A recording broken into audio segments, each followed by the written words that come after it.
चलिए, तो आज हम लोग बात करेंगे रेट ऑफ रिएक्शन के बारे में। और रेट ऑफ रिएक्शन के बारे में बात करने से पहले हम लोग जो देखेंगे आज, वो हम लोगों का क्या होगा समझिएगा। सबसे पहला हम लोग थ्रेशोल्ड एनर्जी तक बात किए थे। थ्रेशोल्ड एनर्जी के बाद आज हम लोगों को बात करना है क्या, थ्रेशोल्ड एनर्जी के आगे हम लोग देखेंगे कि हमारा जो रेट ऑफ रिएक्शन था उसमें हम लोग कैसे डिटरमाइन करते थे रेट ऑफ रिएक्शन। और थ्रेशोल्ड एनर्जी के बाद कुछ आगे हम पढ़ाएंगे इफेक्टिव कॉलिजन। कैसा कॉलिजन पढ़ाएंगे? Effective collision. इफेक्टिव कॉलिजन हम किसे कहते हैं, इसके बारे में हम आपको पढ़ाएंगे, दिखाएंगे क्या है इफेक्टिव कॉलिजन। तो आइए बात करते हैं। सबसे पहला आता है, सबसे पहला इफेक्टिव कॉलिजन क्या होता है? Effective collision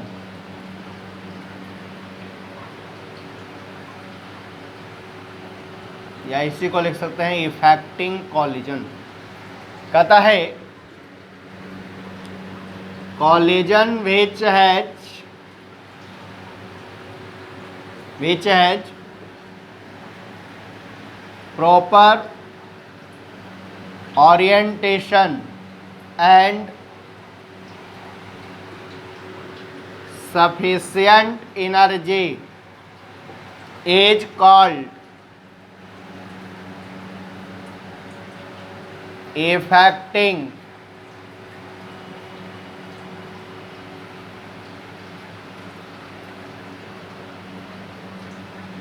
affecting collision.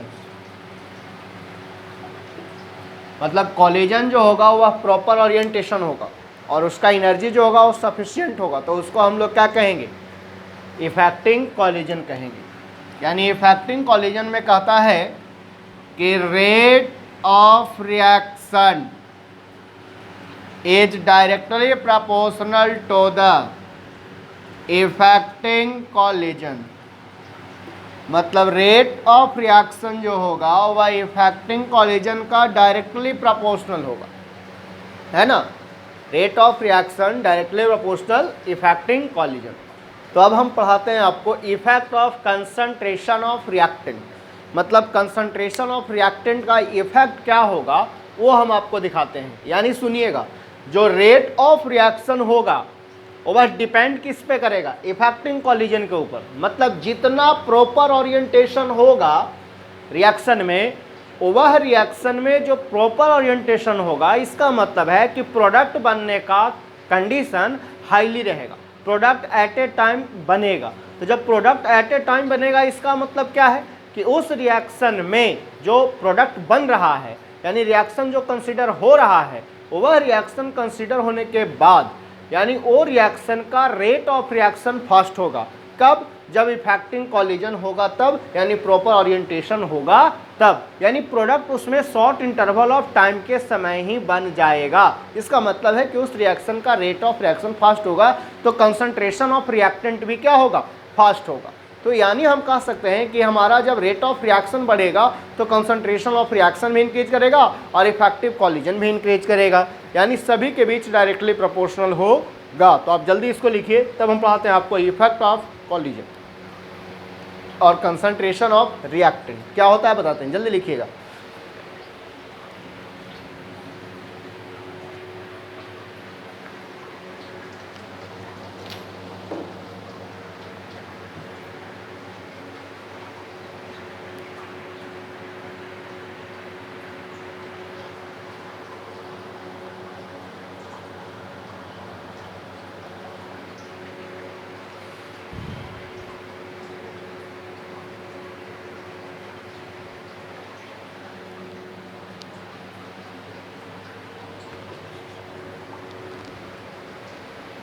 चलिए, तो आप लिख लिए होंगे। अब हम बात करते हैं effect of concentration of reactant.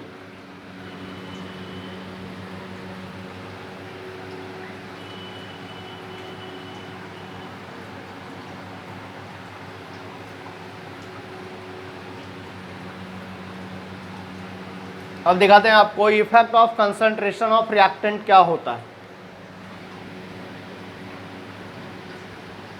Effect of concentration of reactant, कहता है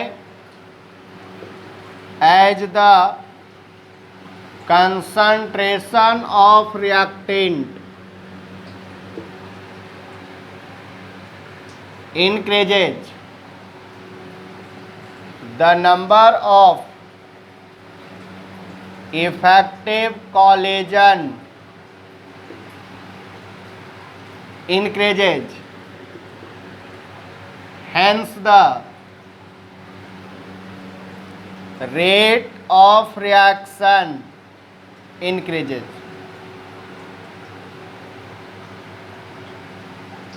यानी कहता है कि अगर कंसंट्रेशन ऑफ रिएक्टेंट बढ़ेगा तब आपका रेट इफेक्टिव कॉलिजन बढ़ेगा, उसका नंबर बढ़ेगा। जब इफेक्टिव कॉलिजन का नंबर होगा, इंक्रीज होगा, तो आपका क्या इंक्रीज करेगा? Rate of reaction. यानी हम लिख सकते हैं कि concentration of reactant is directly proportional to effective collision is directly proportional to R. R का मतलब रेट ऑफ रिएक्शन, यानी हमारा जितना ज़्यादा कॉलिजन होगा उतना ज़्यादा कंसंट्रेशन ऑफ रिएक्टेंट होगा और उतना ही ज़्यादा क्या होगा? रेट ऑफ रिएक्शन होगा।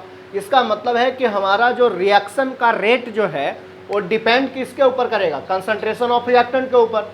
तो जितना कंसंट्रेशन ऑफ रिएक्टेंट इंक्रीज करेगा यानी बढ़ेगा, तो इसका मतलब है कि उसमें इफेक्टिव कॉलिजन बढ़ेगा। जब इफेक्टिव कॉलिजन बढ़ेगा तो उस रिएक्शन का रेट ऑफ रिएक्शन भी क्या कर जाएगा? इंक्रीज हो जाएगा। क्लियर है? किसके बढ़ने से?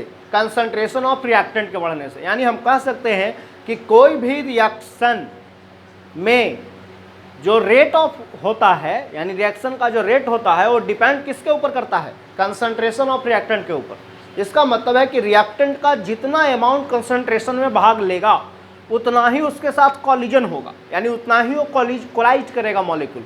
जब मॉलिक्यूल कोलाइज करेगा इसका मतलब है कि उसमें प्रोडक्ट का बनाने का टेंडेंसी ज़्यादा होगा, तो रेट ऑफ रिएक्शन भी उसका इंक्रीज करेगा।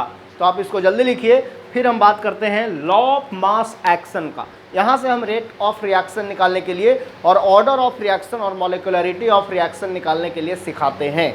जल्दी लिखिएगा, फिर बात करते हैं।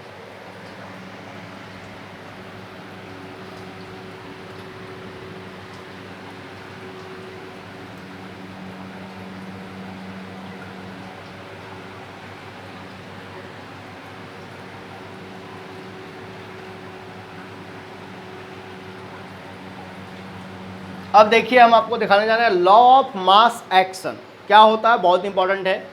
देखिए लॉ ऑफ मास एक्शन क्या होता है, जो देखिए लॉ ऑफ मास एक्शन हम लोग कहते किसको? कहता है कि the rate of reaction, the rate of reaction यानी R is directly proportional to the each of the concentration of reactant and rise to the power of their coefficient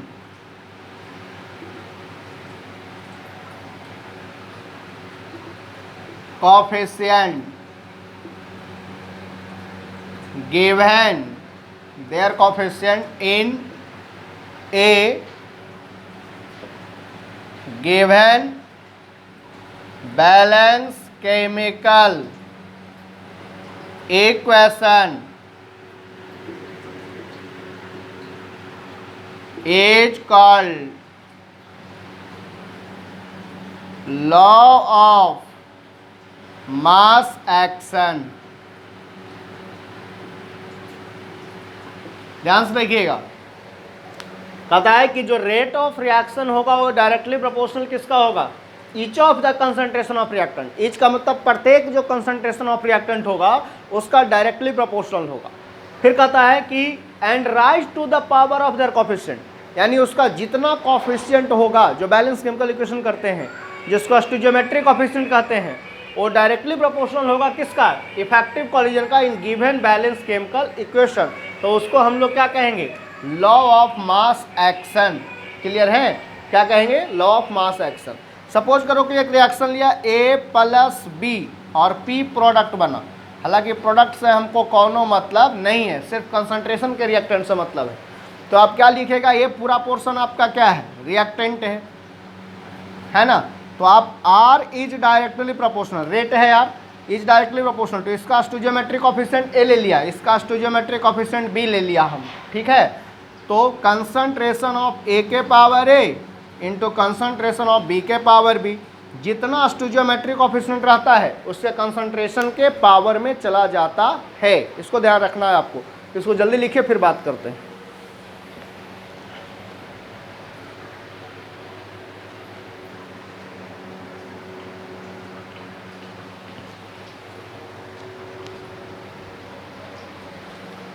चलिए देखिएगा अब आप लोग, यानी जितना स्टोइचियोमेट्रिक कोफिशिएंट होगा वह स्टोइचियोमेट्रिक कोफिशिएंट इसके कंसंट्रेशन के कहाँ चला जाएगा, पावर में।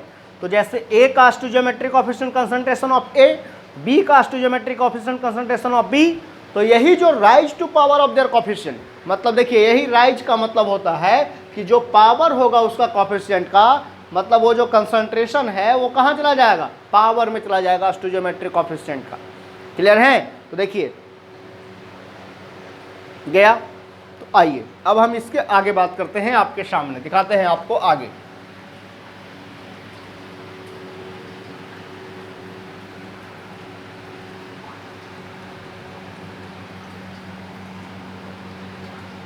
ये तो आपने लिखा रेट लॉ इक्वेशन, यानी यही मिल गया मेरा रेट लॉ इक्वेशन।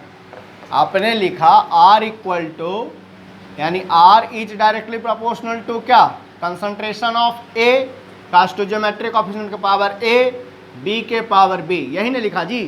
क्योंकि rate of reaction directly proportional किसका था, ईच ऑफ द कंसंट्रेशन। तो कंसंट्रेशन दो था, A stoichiometric coefficient A, B stoichiometric coefficient B, power में चला गया। तो अब देखिए दोनों के बीच कैसा संबंध है, डायरेक्टली का। तो डायरेक्टली के संबंध को हमको हटाना है, यानी उसको क्या करना है, वहाँ से प्रोपोर्शनल का सिंबल को हटाना है, कांस्टेंट टर्म डालना है। तो लिखेंगे R equal to K concentration of A के पावर A और B के पावर B, ये हमारा निकल गया रेट लॉ इक्वेशन। ये क्या मिल गया, रेट लॉ इक्वेशन। अब देखिए अगर मान लीजिए कि हमें इस रिएक्शन में ऑर्डर निकालना है, क्या निकालना है, ऑर्डर निकालना है।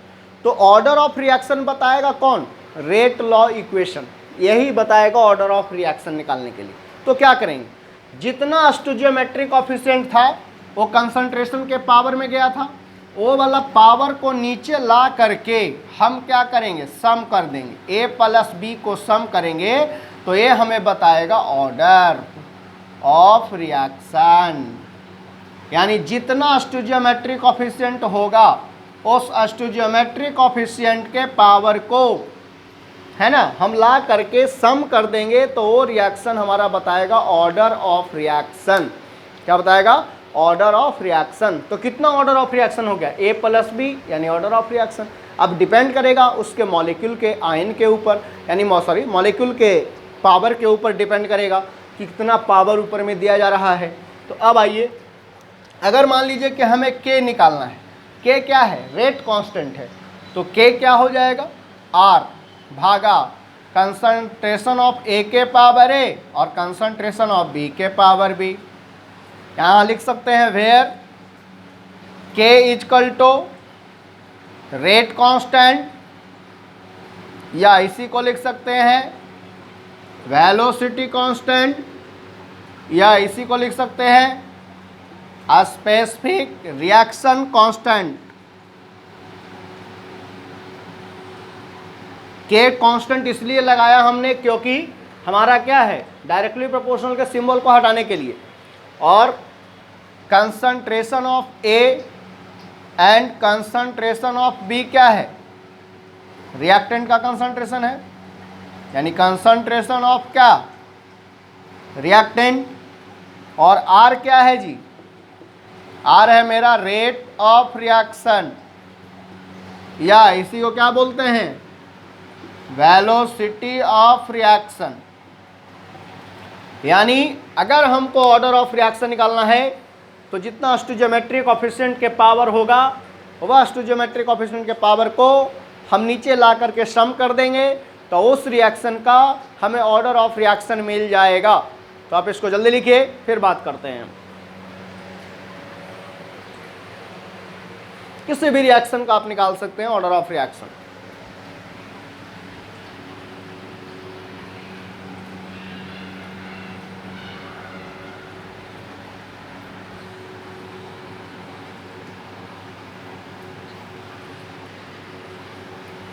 देखिए इसी को हम कंसंट्रेशन ऑफ DA/dB कर सकते हैं, यानी R इक्वल टू DA का concentration by concentration of DT is equal to concentration of DB/dt। पूछिए क्यों सर, क्योंकि दोनों का रिएक्टेंट का कंसंट्रेशन है, R इक्वल टू लिख सकते हैं। तो कहता है कि if concentration of A equal to 1 mole, concentration of B is equal to 1 mole, then R is equal to K, तब हमारा रेट ऑफ रिएक्शन बराबर किसका होगा, रेट कांस्टेंट का। कब, जब कंसंट्रेशन ऑफ A का वैल्यू 1 मोल और B का वैल्यू भी 1 मोल होगा तब। देखिए कैसे होगा, आप जानते हैं, अप्लाई रेट लॉ इक्वेशन, आप रेट लॉ इक्वेशन को अप्लाई करिए। R इक्वल टू के कंसंट्रेशन ऑफ A के पावर A, B के पावर B। अब देखिए तो ये जो रिएक्शन आखिरकार लिखा गया होगा वो कैसा रिएक्शन लिखा गया होगा, A प्लस B, प्रोडक्ट से हमको कोई मतलब नहीं है, प्रोडक्ट P बना, क्योंकि रेट लॉ कहता है कि ओनली रिएक्टेंट का कंसंट्रेशन डायरेक्टली प्रोपोर्शनल होता है रेट ऑफ रिएक्शन का। क्लियर है, प्रोडक्ट का नहीं, तो सिर्फ रिएक्टेंट का देखेंगे। तो इसका स्टोइचोमेट्रिक कोएफिशिएंट यहाँ पे तो कुछ नहीं है तो 1 मोल है, यहाँ भी कुछ नहीं है तो 1 मोल है। तो आइए R इक्वल टू के, तो कंसंट्रेशन ऑफ 1, यहाँ B 1, क्लियर है, तो B का भी वैल्यू 1 मोल हो गया। तो R का वैल्यू किसके बराबर, K का बराबर। कब, जब A आपका 1 1 और B 1 1 होगा तब रेट ऑफ रिएक्शन बराबर किसका होगा, रेट कांस्टेंट का। ये रिएक्शन हमने माना, तो आप जल्दी लिखिए फिर बात करते हैं।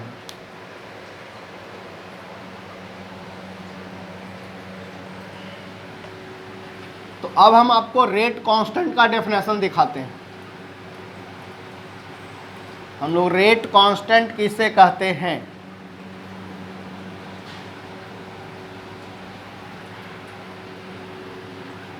देखिएगा रेट कांस्टेंट क्या होता है।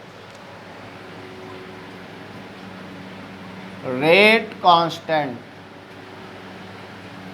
के से इसको हम लोग डिनोट करते हैं, क्या लिखते हैं, जो देखिए कहता है रेट कांस्टेंट का the concentration of the rate of reaction at concentration of reactant is called rate constant। कहता है कि the rate of reaction unit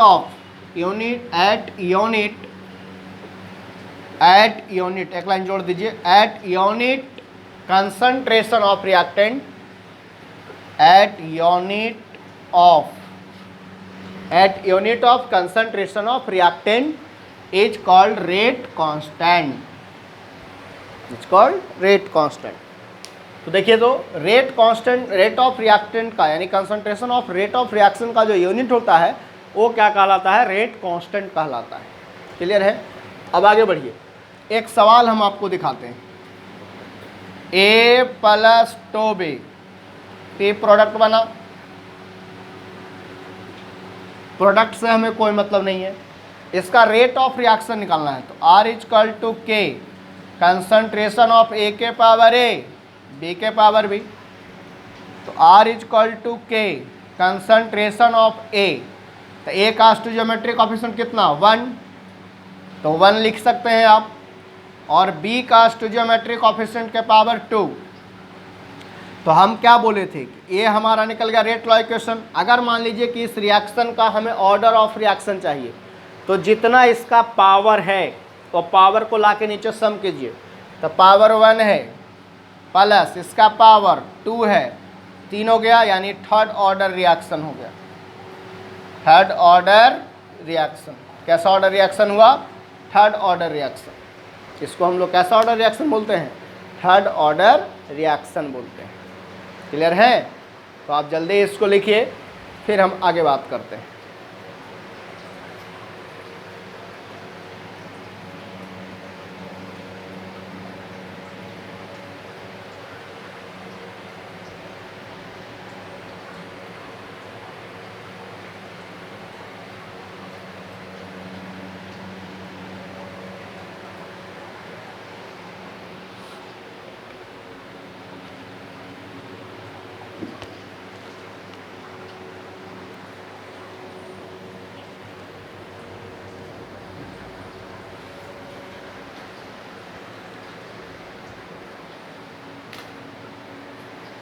चलिए लिख लिया आप।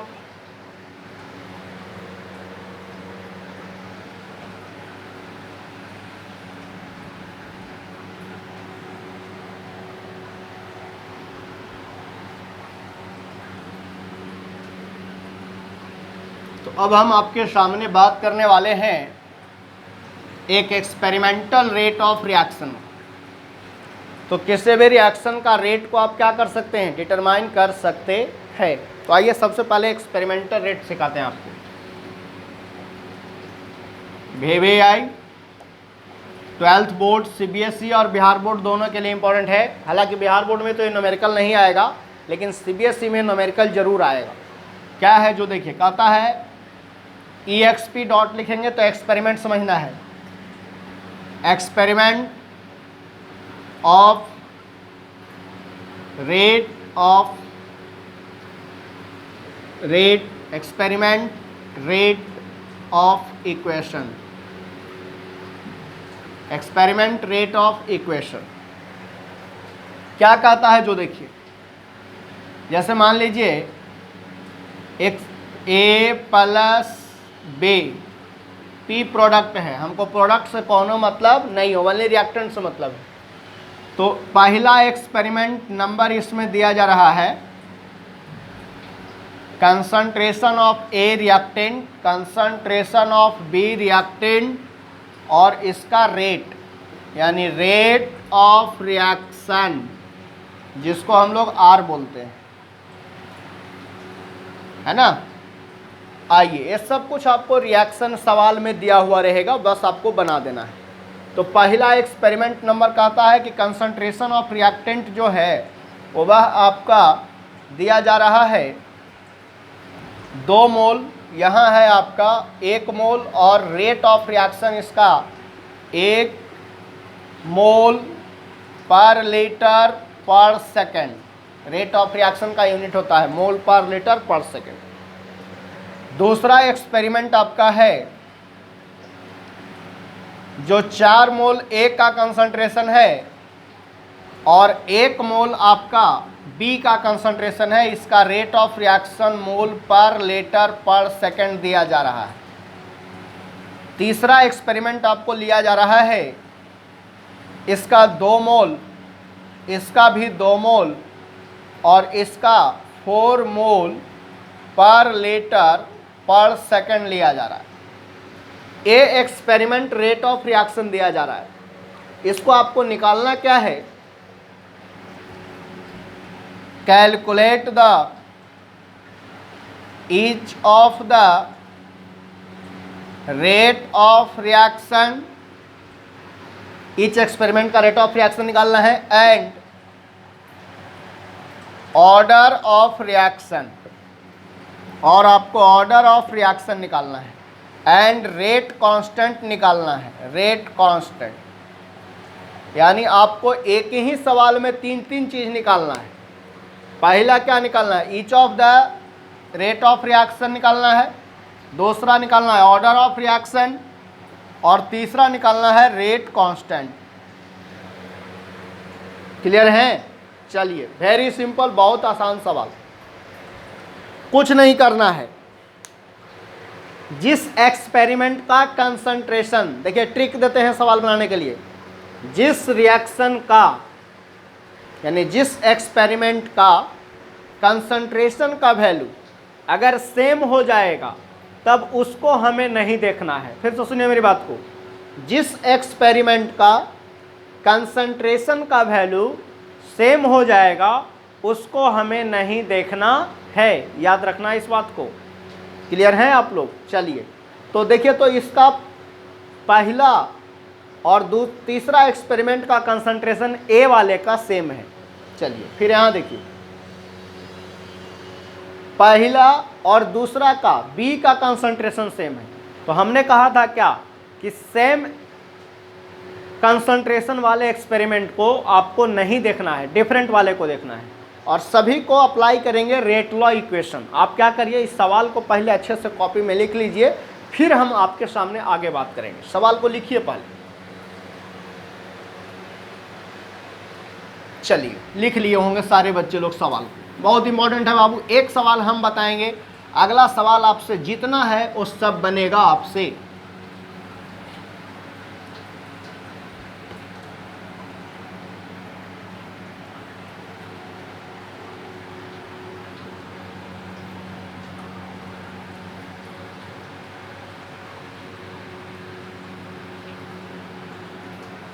देखिएगा आप लोग क्या करेंगे, हम लोग जो समझ जाते हैं आपको, सबसे पहला अप्लाई करना है, अप्लाई रेट लॉ इक्वेशन। आपको रेट लॉ इक्वेशन पता है, R = K concentration of A के पावर A इंटू B के पावर B। एक चीज़ ध्यान रखना, ये रेट ऑफ रिएक्शन है, A और B से हमने लिया है, लेकिन जब आप किताब खोलिएगा तो उसमें X और Y से लेगा, है ना। कोई कोई किताब में कंसंट्रेशन ऑफ A के पावर X ले लिया, B के पावर Y ले लिया, तो उससे घबराना नहीं है। किसी किसी किताब में कंसंट्रेशन ऑफ A के power P, concentration of B के पावर Q ले लेता है ना। तो इसलिए घबराना नहीं है, हम A और B लिए, कोनो टेंशन नहीं है, ये तो हम लोग जानते हैं। तो जितने सारे एक्सपेरिमेंट है ना, सारे एक्सपेरिमेंट को रेट लॉ इक्वेशन पर पुट कीजिए। सारे एक्सपेरिमेंट को क्या करेंगे, रेट लॉ इक्वेशन पर पुट करेंगे। तो आइए क्या करेंगे, सबसे पहला एक्सपेरिमेंट था 1 = K कंसंट्रेशन ऑफ A का वैल्यू कितना मोल था, 1 मोल, कंसंट्रेशन ऑफ A के पावर, अब देखिएगा कंसंट्रेशन ऑफ A का जो एक्सपेरिमेंट नंबर था, उस एक्सपेरिमेंट नंबर को लेके चलना है ना। तो एक्सपेरिमेंट नंबर हमारा कितना था, 1 मोल।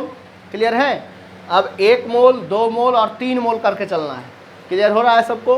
तो सबसे पहला का रेट ऑफ रिएक्शन 1 मोल था, इसका कंसंट्रेशन कितना था, 2 के पावर A, इसका 1 के पावर B, इक्वेशन 1 मान लेंगे।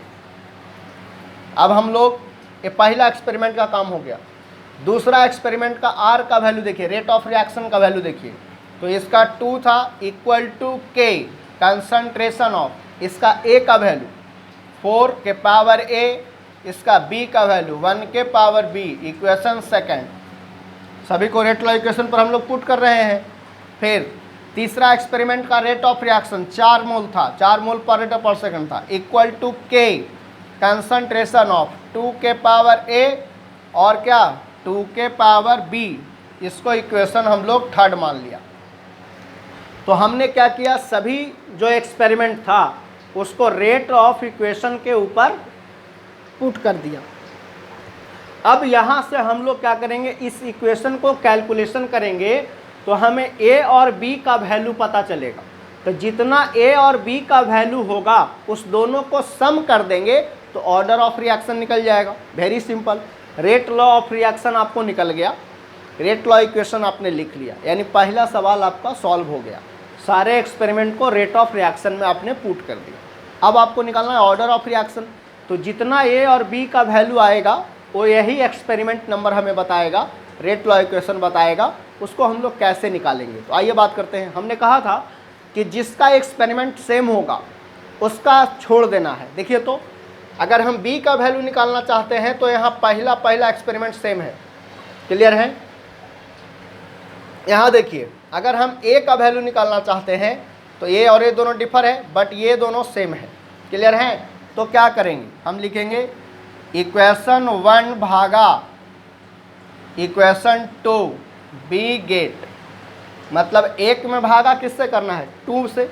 तो आप लिख सकते हैं R1 R2 R1 R2 मान लिए, क्लियर है। इसको R1 मान लीजिए, इसको R2 मान लीजिए, इसको R3 मान लीजिए, रेट ऑफ रिएक्शन, क्लियर है। अब चलिए, इक्वल टू कंसंट्रेशन ऑफ, तो कितना हो गया हो K 2 के पावर A और बाई यहाँ हो जाएगा कंसंट्रेशन ऑफ 1 के पावर B। तो सेम वाले को नहीं देखना है हमको, डिफरेंट वाले को देखना है। यहाँ हो जाएगा R2 का रिएक्शन का रेट लिखिए, यहाँ देखिएगा क्या हो जाएगा। तो एक लाइन और, इसका भी तो कितना है, इसका रेट 1 है ना, और इसका रेट कितना है 2। तो अब 2 वाले को देखो, K क्या हो गया बोलो, 4 के पावर A और 1 के पावर B। तो सेम रहेगा, जो कटेगा याद रखिएगा। चलिए, सेम सेम खत्म। यहाँ देखिए R1 R2 था, तो अब R1 R2 लिखने की कोई ज़रूरत नहीं है, 1/2 लिख लीजिए, इक्वल टू, यहाँ K से K कैंसिल हो गया, 2 बाई कितना 4, इसके पूरे कंसंट्रेशन के पावर का वैल्यू A लिख सकते हैं ना हम, क्लियर है। तो देखिए, तो क्या आ जाएगा हो, यहाँ के बाद ऊपर ले चल रहे हैं 1/2 और यहाँ है 2/4, तो 1/2 लिख सकते हैं, इक्वल टू 1/2 के पावर A, कट जाएगा 2 मरतबे, तो 2/A। तो A इक्वल टू कितना हो गया 1, A का वैल्यू कितना के बराबर 1 के बराबर, कट जाएगा दोनों। अब चलिए यहाँ देखिए, अब इक्वेशन, पहला एक्सपेरिमेंट आपने निकाल लिया, क्या किया आपने 1 और 2 में भागा किया, इसमें भागा कर दिया आपने। अब क्या करना है, देखिए सेम, अब A का तो वैल्यू निकल गया, अब B का वैल्यू निकालिए। तो B का वैल्यू A दोनों में तो सेम है, नहीं निकलेगा, A और A निकलेगा तीसरा वाले से। तो यहाँ हम लोग लिखेंगे भागा तीसरा, इक्वेशन फर्स्ट भागा सेकेंड, तो हो गया था थर्ड, बी गेट फर्स्ट भागा थर्ड, यानी तीसरा से कर देंगे। तो क्या लिखेंगे R1 by R3, rate of reaction R3 वाले से। R1 का रेट कितना है बाबू 1 है ना, देखो यहाँ है ना। R2 का रेट क्या है, R2 का रेट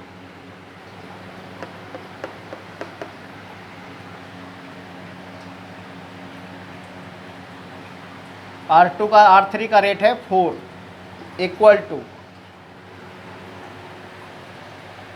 आप यहाँ लिख सकते हैं के A का वैल्यू लेके चलिए, तो 2 के पावर A और K 2 के पावर A इंटू 1 के पावर B और 2 के पावर B। तो सेम सेम वाले को कैंसिल करिए आप, सेम दोनों था कैंसिल हो गया, K से K भी। यहाँ देखिए 1/4 इक्वल टू 1/2 के पावर B लिख सकते हैं हो, तो 1/2 के पावर B, तो 1/4 है, तो 1/4 को 1/2 के पावर होल इक्वल टू क्या लिख सकते हैं 1/2 के पावर B। तो 1/2 कैंसिल, तो B इक्वल टू 2, यानी ए का वैल्यू 1 और बी का वैल्यू 2। कौन बताया? ए सभी रेट ऑफ रिएक्शन। तो अब क्या करेंगे, ए और बी के वैल्यू को जोड़ देंगे तो रेट ऑफ रिएक्शन निकल जाएगा। क्लियर है सभी लोग? जल्दी लिखिए फिर बात करते हैं।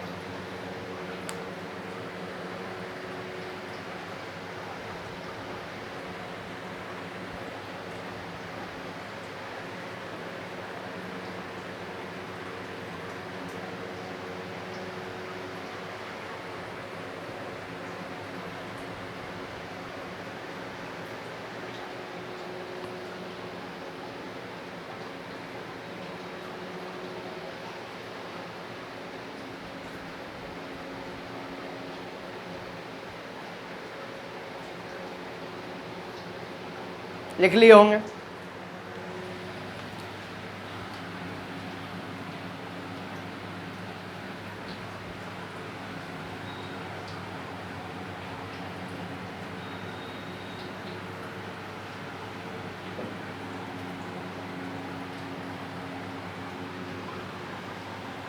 तो अब ऑर्डर ऑफ रिएक्शन निकालना है तो क्या करेंगे, सिंपल सा लॉजिक है, दोनों को हम लोग एडिशन कर देंगे। तो देखिए, तो R इजकल टू के, रेट लॉ इक्वेशन पर लिखिए ए और बी। ए का वैल्यू कितना है, वो 2 1, और बी का वैल्यू आपने कैलकुलेट करके कितना लाया एक्सपेरिमेंटल रेट ऑफ रिएक्शन से 2। तो ऑर्डर ऑफ रिएक्शन निकालना है तो R इजकल टू के, ए के पावर 1 बी के पावर 2। हमने कहा था ऑर्डर ऑफ रिएक्शन निकालना है, तो इस दोनों का जो पावर था उसको ला के नीचे सम करिए, इक्वल टू 3, यानी थर्ड ऑर्डर रिएक्शन। कैसा ऑर्डर ऑफ रिएक्शन आपने पुट किया, third order of reaction. Clear है? यानी इस रिएक्शन का ऑर्डर ऑफ रिएक्शन कितना आ गया, 3। क्लियर है? अब आइए, आपको रेट कांस्टेंट पूछा जा रहा है, वेरी सिंपल, यही ना है बाबू, कुछ नहीं करेंगे। तो के इजकल टू क्या, आर बाई ए के पावर 1 बी के पावर 1। किसी एक एक्सपेरिमेंट को ले लीजिए, मान लीजिए कि पहला एक्सपेरिमेंट का लिया तो उसका रेट ऑफ रिएक्शन 1 था, उसका कंसंट्रेशन ऑफ रिएक्टेंट 2, और इसका जो बी का कोफिशिएंट था वह कितना था, 1 के पावर 2। इसको आप सॉल्व करिए, 1 यहाँ आ गया, 2 इंटू 1 के पावर करोगे तो वही आ जाएगा, तो यहाँ हो जाएगा कितना, 1। इसको सॉल्व करिए, आपका आंसर आ जाएगा 1/2 इक्वल टू 0.5। यानी इसका रेट कांस्टेंट का वैल्यू के का कितना, 0.5। किसी एक एक्सपेरिमेंट को निकाल लीजिए। क्लियर है आप लोग? चलिए, तो ये था ऑर्डर ऑफ रिएक्शन और रेट ऑफ रिएक्शन, ठीक है ना। अगले क्लास इसके आगे कुछ न्यूमेरिकल हम आपको सिखाएंगे, उसके बाद एक्टिवेशन एनर्जी को स्टार्ट करेंगे। क्लियर है? समझ में आया होगा जो हमने आपको बताया। Next class.